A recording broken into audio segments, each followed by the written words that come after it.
Alors je ne sais pas exactement ce qui vous intéresse parce que finalement le sujet est très vaste. J'aurais bien aimé savoir si certains d'entre vous s'intéressent à telle ou telle région géographique. Enfin, je vais essayer d'être aussi clair et aussi complet que possible dans le peu de temps qui est imparti.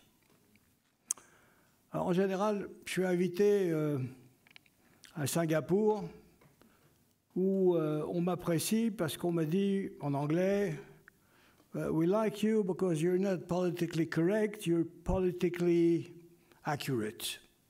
Ce qui peut se traduire par c'est chouette de vous avoir parce que vous n'êtes pas politiquement correct, mais politiquement pertinent. Et ils m'ont dit pourquoi ça nous intéresse d'avoir des gens politiquement pertinents, c'est parce que nous sommes prospères et vulnérables. Et quand on est prospère et vulnérable, on est en somme gibier.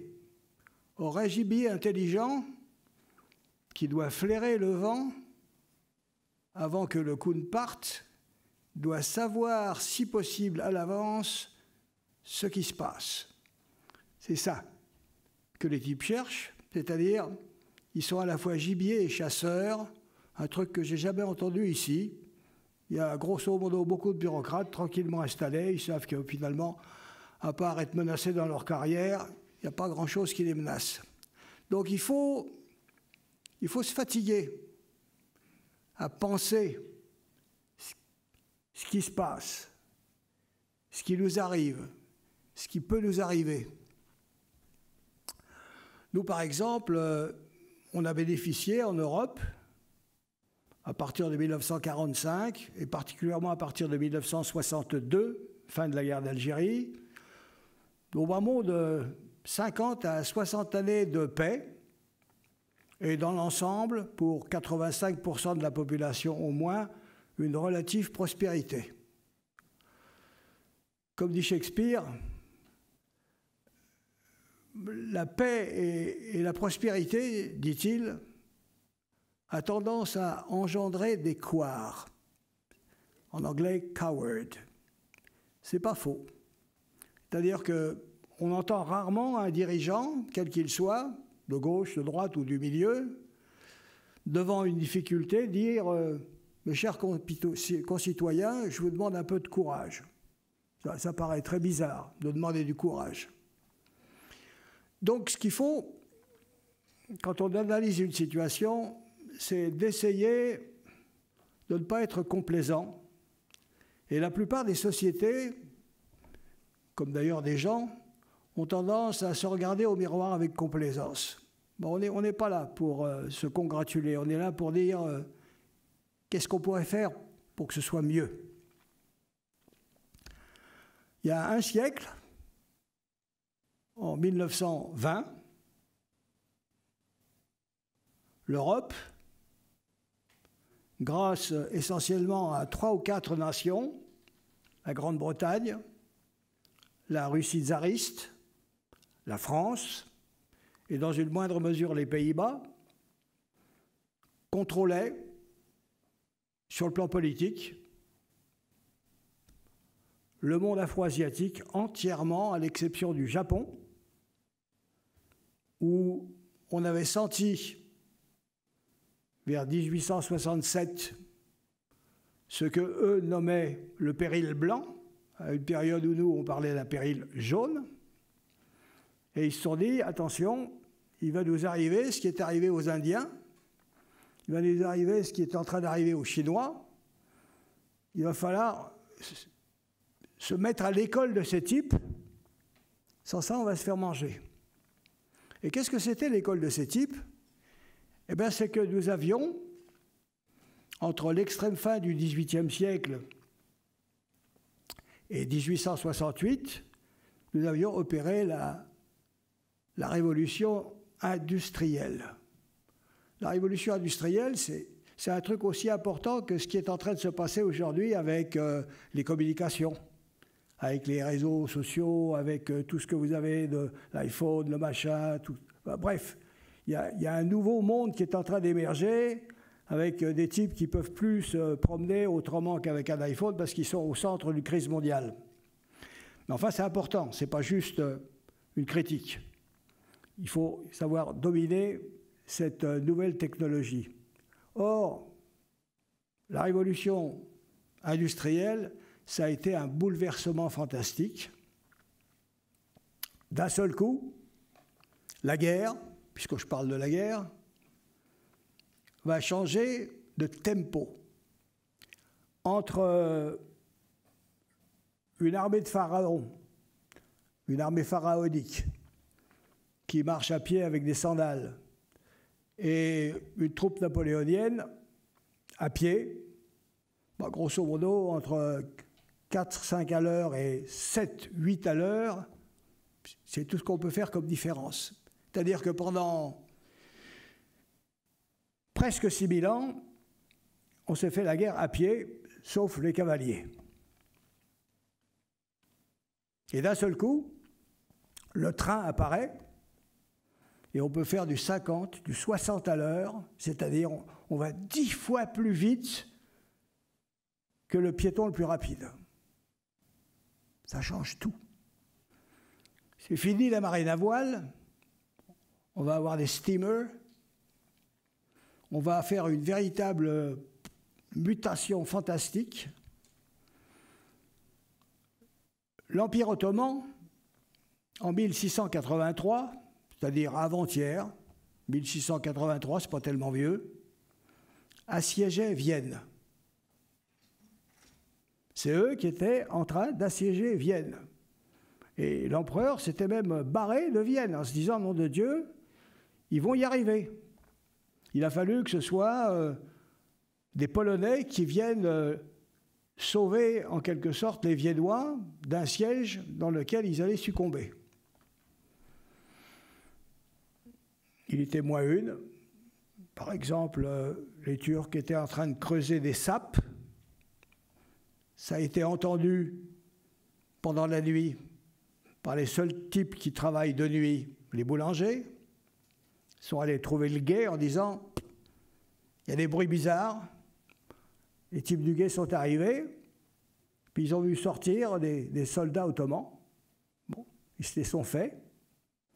Ils ont réussi à stopper la sape, et finalement, le siège n'a pas marché. Du coup, les boulangers ont créé un truc qui s'appelle le croissant pour fêter la victoire contre les musulmans. Petite parenthèse historique. Toujours est-il que 2 siècles plus tard, les Ottomans, eux, ils sont dépassés complètement. On les appelle d'ailleurs l'homme malade de l'Europe. En 2 siècles, toute cette puissance qui avait investi une bonne partie du nord de l'Afrique jusqu'à Alger, qui possédait jusqu'à la Mecque, qui menaçait l'Iran, qui était avec la mer Noire comme dans un lac musulman, avec une présence en Crimée, tout ça, ça s'effondre rapidement. Entre-temps, les Européens, et particulièrement les 3-4 nations que j'ai citées au début, investissent le monde entier dans la plus vaste entreprise militaire de tous les temps. La plus grande conquête jamais réalisée a été le fait des Européens. Ils l'ont fait en 2 temps. Premier temps, au XVIe siècle, les Espagnols et les Portugais vont conquérir de la Terre de Feu, c'est-à-dire à l'extrême sud du continent dit latino-américain, jusqu'à la Californie comprise, en abattant les Aztèques, les Incas et d'autres. Le fameux choc des civilisations que M. Samuel Huntington, au lendemain de la chute de l'Union soviétique, estimait devoir se passer entre ce qu'il appelait nous et les islamo-confucéens, ce qui veut dire en somme les musulmans et les Chinois, absurde. Ce choc des civilisations s'était effectivement passé avec le débarquement des conquistadors au Mexique, au Pérou. Deuxième vague, à partir de la fin du XVIIIe siècle, grâce à la marine britannique, grâce à la capacité des Cosaques russes de pénétrer à l'intérieur de la Sibérie et d'arriver jusqu'à la mer de l'autre côté, la mer dite d'Okhotsk, gelée, avec la France, qui se taille une part considérable de l'Afrique et de ci, de là, des choses comme l'Indochine. Il y a donc une mainmise complète, impériale, et aujourd'hui très critiquée parce que impériale. Soit dit par parenthèse, toute l'histoire a été impériale. Chaque fois qu'une quelconque puissance en a les moyens, elle cherche à s'emparer de ce qu'a l'autre. Voilà, c'est comme ça que nous sommes. C'est-à-dire que l'histoire est fondée sur les rapports de force. N'importe qui raconte autre chose se raconte des histoires. Les rapports de force. Alors donc, cette Europe s'installe partout. Elle arrive grâce à son avance industrielle, sa capacité militaire, avec des fusils qui tirent plus vite, plus juste, facile à recharger, avec l'invention de trucs complètement nouveaux comme la mitrailleuse, devant lequel n'importe quelle charge de cavalerie s'effondre. C'est plus la même guerre. D'un seul coup, c'est un autre monde qui apparaît. Et ce monde, c'est celui que l'Europe a créé. En face, que ce soit les Arabes, que ce soit les Chinois, que ce soit les autres, enfin, ils ne comprennent pas. Comment ça se fait que ces types qu'on a connus, il y a de ça un siècle ou deux, qui n'étaient pas plus formidables que n'importe qui, soient devenus si efficaces, imbattables. Alors la première génération des autres va se réfugier dans la morale traditionnelle, les Chinois dans le confucianisme, les musulmans dans un retour à la foi en disant on n'a sans doute pas été suffisamment fervent. Il faut revenir à la foi la plus sincère, mais la foi ne résout pas tout, même pour ceux qui y croient totalement. La deuxième génération, urbaine celle-là, et pas seulement rurale, se dit tiens, peut-être que ces mecs en face, ils ont des institutions que nous ne connaissons pas. Ils ont une constitution, ils ont des partis, ils ont des parlements, peut-être que c'est ça qu'il faut imiter. Et on a effectivement une révolution jeune turque qui essaye d'avoir une république. Les Chinois aussi font une république en 1908. Les Égyptiens créent un parti, le WAFT. D'autres se disent, bon, ben, on va faire un parlement, on va y arriver avec des institutions nouvelles. Ça ne suffit pas. C'est la troisième génération qui va découvrir le secret, ce qui va permettre d'être l'arme qu'on retourne contre l'adversaire. D'accord. Le fameux impérialisme européen, il était prédateur, comme tous les impérialismes. Il avait tendance à se considérer comme supérieur, comme tous les types qui sont vainqueurs. Il humiliait l'autre. Exact. Mais il amenait des idées nouvelles. Très important, ça. Quand les Mongols sont arrivés, ils n'ont apporté aucune idée nouvelle. Des chevaux. Les Européens, ils sont arrivés avec une idée fantastique, le nationalisme moderne, et c'est pourquoi tous les mouvements qui ont lutté contre eux s'appellent mouvements de libération nationale. Voilà, un truc que j'aurais aimé entendre à l'école quand j'étais petit, moi. Pas un type qui a été capable de m'expliquer ça. C'est pas bien le colonialisme, ou c'est bien le colonialisme. Mais ce qu'il faut, c'est expliquer ce qui se passe. Donc, ces mouvements de libération nationale se retournent contre le dominateur et ils arrachent, dans des circonstances particulières, celles du lendemain de la Seconde Guerre mondiale, où les Japonais, qui eux avaient été les seuls à comprendre que pour arriver à vaincre le mec d'en face, il fallait les imiter, il fallait exactement ce qu'ils avaient fait, faire pareil, et mieux si possible. Et en 1941, ils arrivent dans un monde qui était entièrement tenu par les Européens ou les Américains. Ils arrivent en 1941-42 à battre les Américains aux Philippines, les Français en Indochine, les Hollandais en Indonésie, les Anglais à Singapour, les Anglais en Malaisie, les Anglais en Birmanie. Enfin bref, pour parler le vocabulaire de l'époque, ils montrent que les Blancs, on peut les battre. Excusez, hein, j'utilise le vocabulaire de l'époque, parce qu'il faut comprendre ce qui s'est passé. Et d'un seul coup, les mecs se disent, bon, bah alors, si les Japonais y arrivent, peut-être qu'on peut y arriver aussi. Et on voit apparaître des mouvements de libération nationale. L'un d'eux, peut-être le plus original de tous, les Vietnamiens.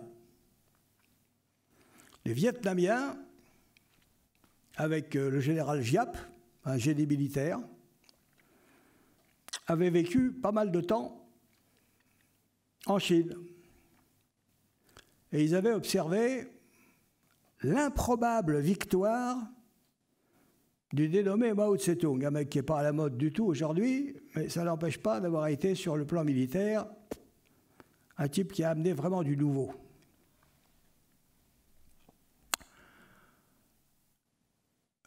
D'une façon générale, quand on parle de guerre irrégulière, ça veut dire quoi? C'est-à-dire que ce n'est pas une guerre classique où deux armées s'affrontent. Non. Le faible ne va pas être assez idiot pour affronter le fort face à face. Il faut qu'il joue sur la surprise, il faut qu'il joue sur le temps, il faut qu'il joue sur, comment dirais-je, tous les pièges qu'il peut imaginer. Il va attaquer quand il est inattendu. Il va faire mal quand il est plus nombreux dans un endroit donné. Bref, ça c'était la guérilla. Mais Mao, qui avait travaillé à la campagne, il a eu une autre idée. Une idée extraordinaire qui marche encore aujourd'hui. Et que très peu de gens savent. Il avait dit, la guérilla, c'est insuffisant. La guérilla, comme d'ailleurs tous les spécialistes occidentaux le disent, Clausewitz le premier, la guérilla, c'est une méthode pour affaiblir une armée régulière. D'ailleurs, il n'y a qu'à voir l'Espagne. Avec la guérilla espagnole, on a réussi à liquider entre 200 et 300 000 combattants français. Énorme, une véritable hécatombe. Mais ils n'ont pas gagné la guerre pour autant. Mao dit ce qu'il faut, avec la méthode que je propose, il s'agit de prendre le pouvoir. Or, on ne peut pas prendre le pouvoir quand on est juste une minorité de combattants excellents, prêts, le cas échéant, à se sacrifier s'il le faut. Non, il nous faut l'appui de la majorité possible de la population. Et comment ça se gagne? Ça se gagne en suscitant des cadres qui savent parler le langage des paysans, pas un mec qui sort de l'école avec des mots à 100 $, non. Un type qui parle en disant, voilà mon pote, c'est comme ça que ça va se passer. Voilà. Coller aux gens, expliquer pourquoi nous combattons.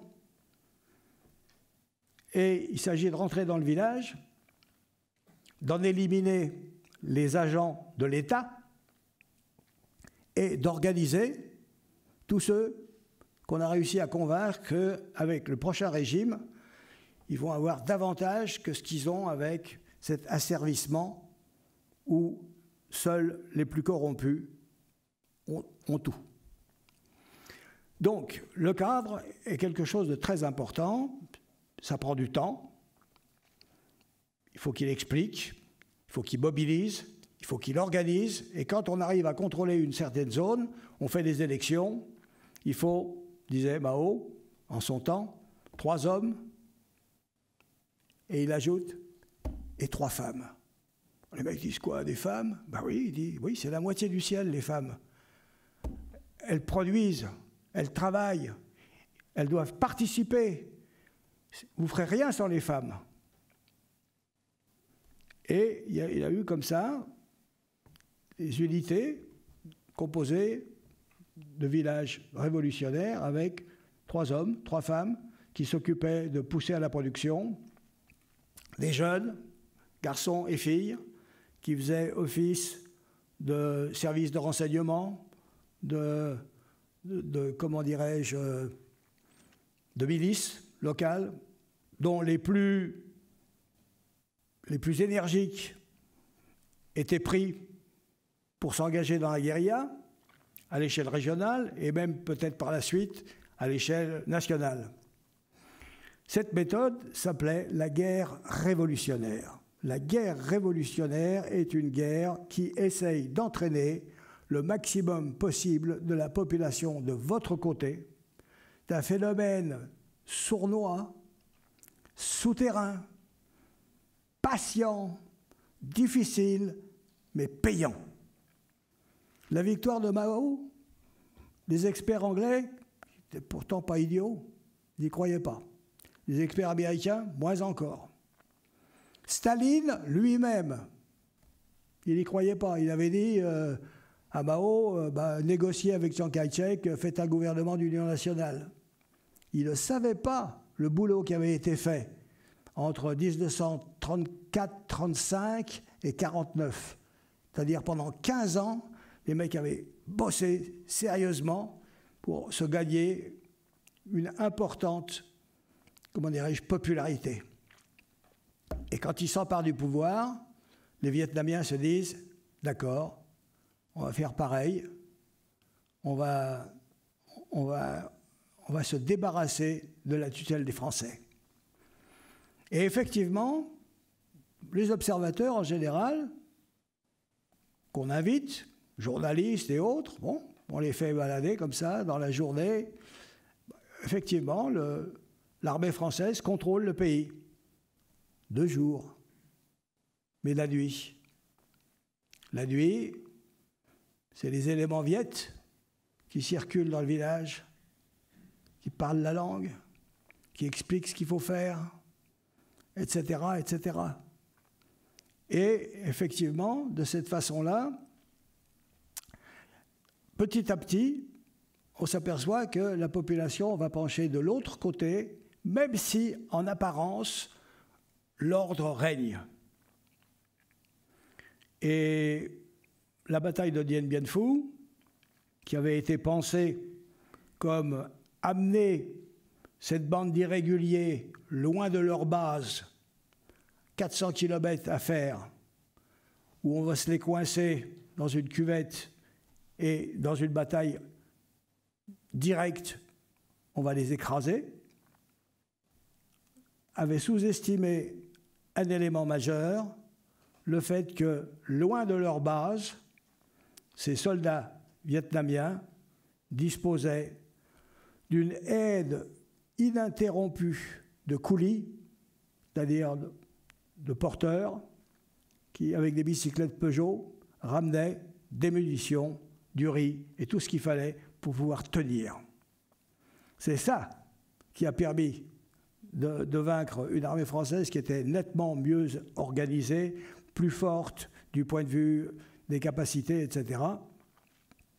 Mais la population était de l'autre côté. Bon, voilà ce qui s'est passé.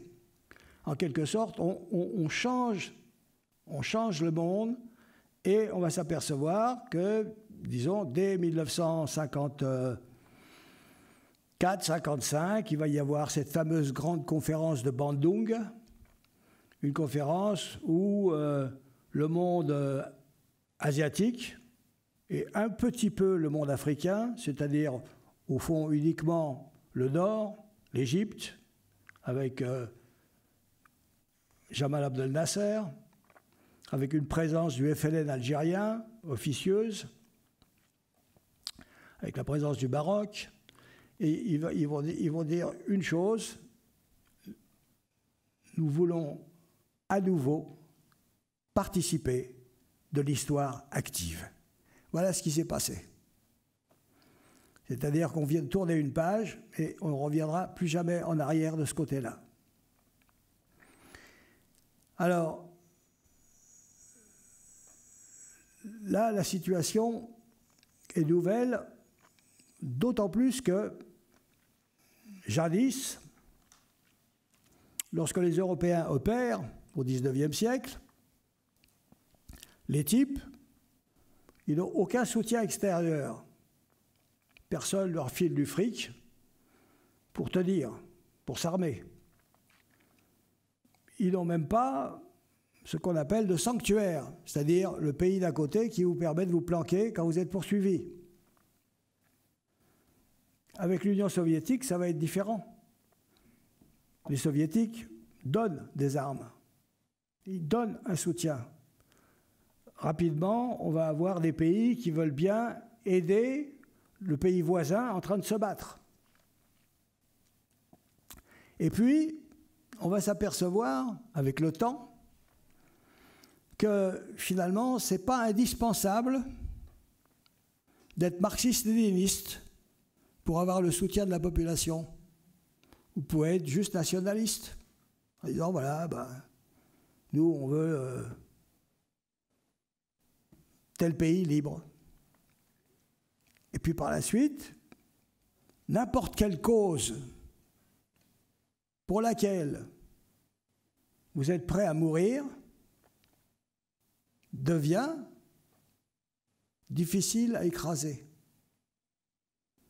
Je prends un exemple récent. Les talibans, bon, moi j'ai connu les Moudjahidines en 1980, quand les soviétiques sont entrés. C'était parmi les plus minables des mouvements organisés que j'ai rencontrés dans ma vie. Aucun sens de la discipline, chacun faisait ce qu'il voulait, c'était le bordel. La seule chose qu'il fallait leur reconnaître, c'est qu'ils aimaient bien se battre. C'est pas un détail important.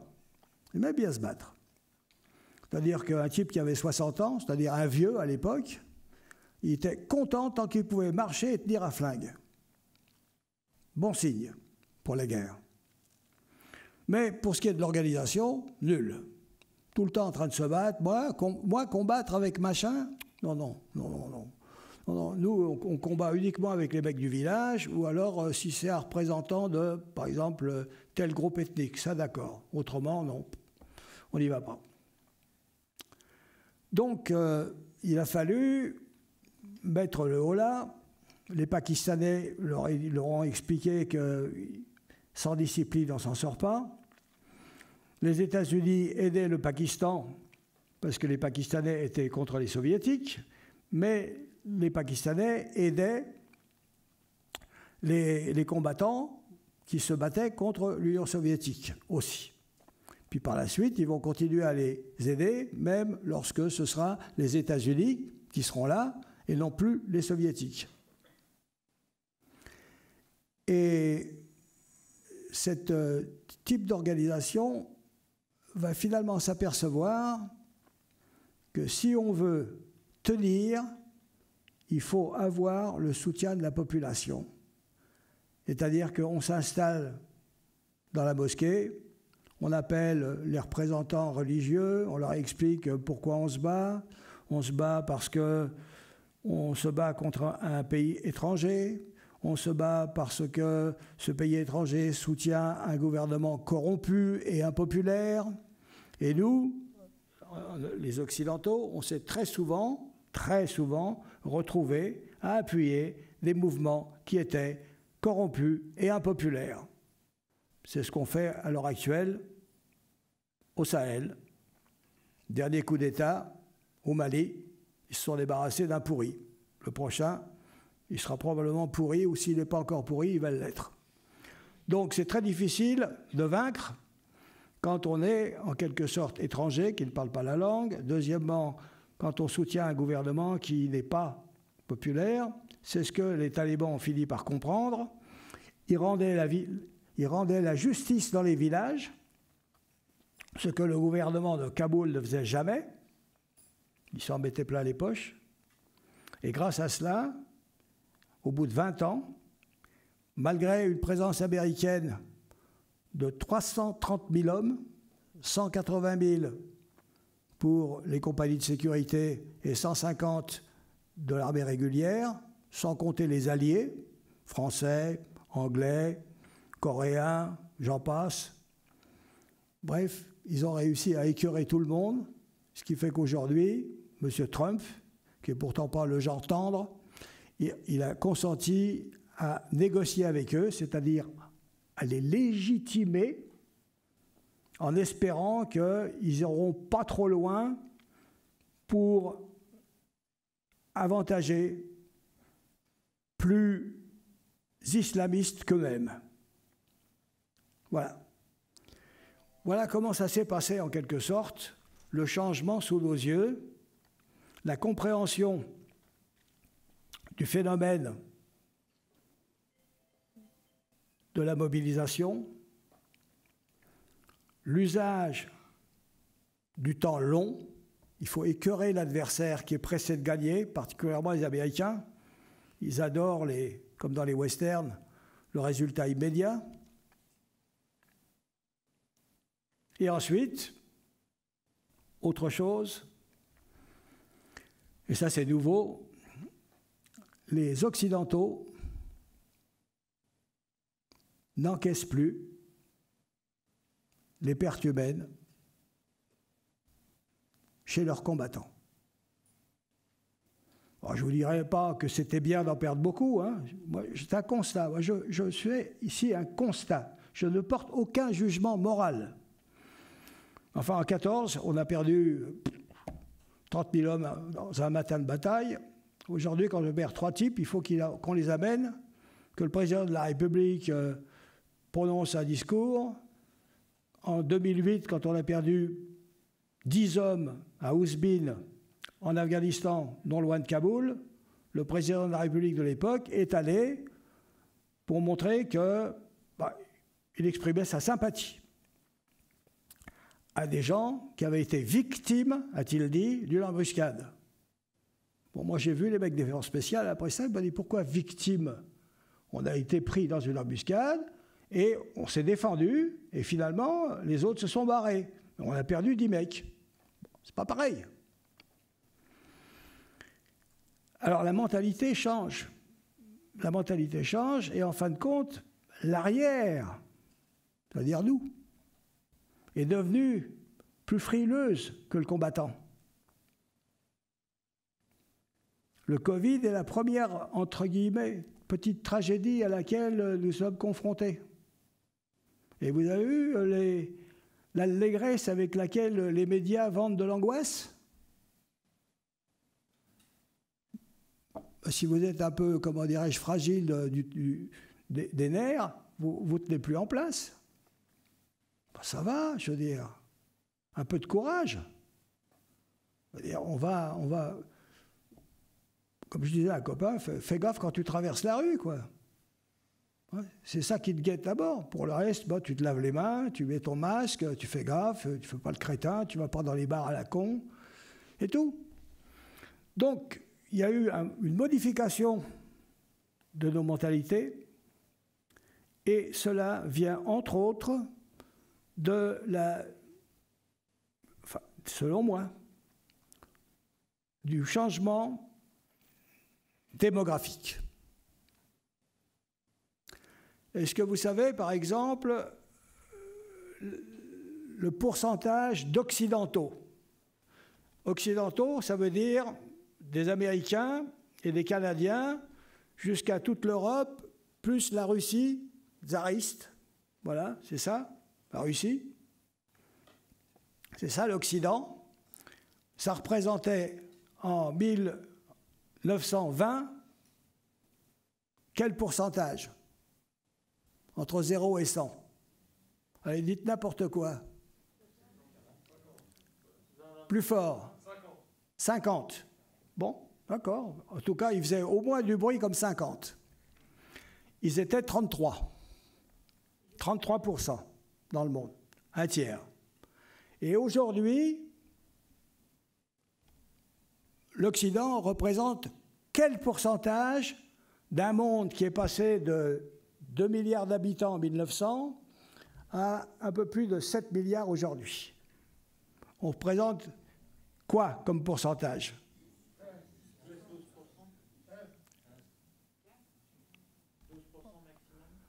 12 minimum, 15 maximum. Ça ne fait pas beaucoup. Ça ne fait pas beaucoup. C'est-à-dire que les mecs, ils ne veulent pas en perdre trop. On vous l'a dit ça à la télé?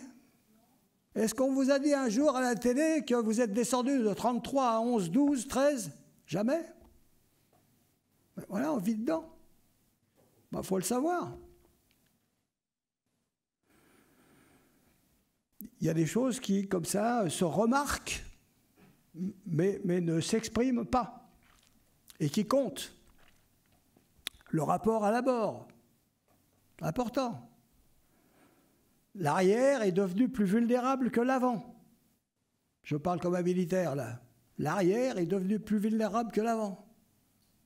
Est-ce qu'on aurait imaginé Charles de Gaulle allant en Algérie en 1958, 59, 60, 61, parce qu'on aurait perdu 10 hommes dans une embuscade? Impensable. Je ne dis pas que c'est bien, c'est mal, hein. Je regarde ce qui se passe. Impensable. Mais, 50 ans plus tard, il y a un président de la République qui est allé parce qu'on avait perdu 10 mecs dans une embuscade. Ça veut dire, ça, un changement de mentalité. Voilà le monde dans lequel nous sommes. Bon, maintenant, je passe à autre chose. Qu'est-ce qui se passe aujourd'hui pour nous, Européens? Il y a 60 ans que nous avons créé l'Europe. Est-ce que nous nous sentons partie prenante d'une Europe ayant des intérêts communs, ayant une culture commune, un destin commun, avec une envie d'avoir une politique commune, voire une armée qui pourrait représenter nos intérêts? La réponse est évidemment non. Donc, nous sommes en ordre dispersé. Nous n'avons pas réussi, en dehors de l'euro, à produire quelque chose de tangible auquel tout le monde est physiquement sensible, prêt à se battre, etc., à faire des choses en tant qu'Européens. Les Américains d'aujourd'hui envoient M. Pompeo en Europe centrale, qui explique que l'Amérique est derrière eux contre la Russie, qu'en Slovaquie, en Pologne, en Hongrie, en Autriche et dans les pays baltes, on peut compter sur les États-Unis. Les Chinois, de façon feutrée et caressante, s'installent chez les Grecs, en Italie à Trieste, sont prêts à caresser n'importe qui est prêt à leur lâcher un bout de gras. Bon, il reste en fin de compte le couple germano-français, 150 millions, qui essayent de faire quelque chose, et encore, pas toujours d'accord pour se mouiller de la même façon. Prenons un exemple, la Turquie. Qui aurait imaginé, il y a 20 ans, que la Turquie jouerait le rôle qu'elle joue aujourd'hui, c'est-à-dire, je fais du chantage sur les 3 millions d'immigrés que j'ai chez moi et je te les balance si tu ne me payes pas. Et Mme Merkel est allée payer. 2, j'ai des prétentions à refaire une puissance qui rappellerait celle de l'Empire ottoman, c'est-à-dire que je veux être beaucoup plus présent en Méditerranée. Je remets en question le partage des eaux, maintenant que je sais qu'il y a du gaz et éventuellement des forages de pétrole très intéressants. Chypre, je ne reconnais pas, pourtant Chypre fait partie de l'Union européenne, donc il ne reconnaît pas l'Union européenne à travers Chypre. Par contre, il y a un Chypre Nord que nous ne reconnaissons pas, mais qu'il espère présenter comme étant l'expression de Chypre. Il menace les Grecs de revoir complètement quelles sont les eaux territoriales grecques. Est-ce qu'elles commencent là où les îles commencent, ou est-ce que c'est uniquement la masse continentale qui compte? En Libye, il s'oppose à la politique des Français, la nôtre. En Irak, il essaye d'être présent avec des bases. Passons sur le folklore. Sainte-Sophie, qui était un musée, redevient une mosquée. Enfin, disons que ça joue un rôle symbolique. Bref, qui eût imaginé cela? Et nous, Européens, qu'est-ce qu'on fait? Eh bien, à part Macron, pensez ce que vous voulez de Macron, en tout cas, lui, il a dit, je ne suis pas d'accord. Il a dit, j'envoie 2 corvettes, j'envoie des avions, on n'accepte pas ce diktat. Un diktat, c'est je fais, et toi tu subis et tu la fermes. Bon.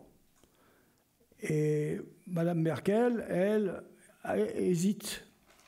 Alors, est-ce que c'est comme dans les histoires de flics où il y en a un qui fait le dur et l'autre qui donne des cigarettes? Ou est-ce que c'est au contraire Mme Merkel qui se méfie parce qu'elle a 3 millions de Turcs chez elle qui sont ultranationalistes, qui suivent toutes les affaires turques, qui jubilent quand ça marche, et devant lesquelles, il y a 3 ans, M. Erdogan est venu et il a déclaré, en présence de Mme Merkel, qui n'était pas contente, « L'assimilation est un crime contre l'humanité. » Chapeau. Chapeau. Alors Mme Merkel a dit, ce n'est pas notre façon de voir. C'est à chacun de voir comment il se sent, s'il se sent citoyen allemand ou pas, s'il partage nos valeurs, ou si au contraire il estime qu'il est là de passage. Bref, en ce qui concerne l'Europe, nous en sommes à une reconstruction difficile dont personne ici, moi pas plus qu'un autre, ne peut dire si elle débouchera sur quelque chose de concret. Il faudrait arriver, idéalement, à avoir sur les 27 un nombre important d'États d'accord. Il faudra arrêter de voter à l'unanimité absolue. Ça n'existe pas, l'unanimité absolue. Je veux dire, la majorité devrait suffire. Ou les 2/3, mais certainement pas absolu. Il suffit d'un seul pour tout faire capoter. Deuxièmement, bon, il faut avoir une ligne politique, il faut savoir sur quoi on est d'accord et sur quoi nous estimons que nous ne sommes pas prêts à admettre. Nous n'admettons pas. Comme j'ai dit tout à l'heure à quelques-uns des gens avec qui j'étais réuni, quand on dit c'est inadmissible, c'est qu'on l'a déjà admis. Voilà. Il faut dire je n'admets pas. Et puis, quand on ne veut pas admettre, il faut les moyens de ne pas admettre. Ça veut dire quoi, ça? Ça veut dire que si on n'a pas la force, le droit ne suffit pas. Qu'est-ce qui caractérise M. Erdogan? Le culot d'user de la force en vous mettant devant le fait accompli. Bon.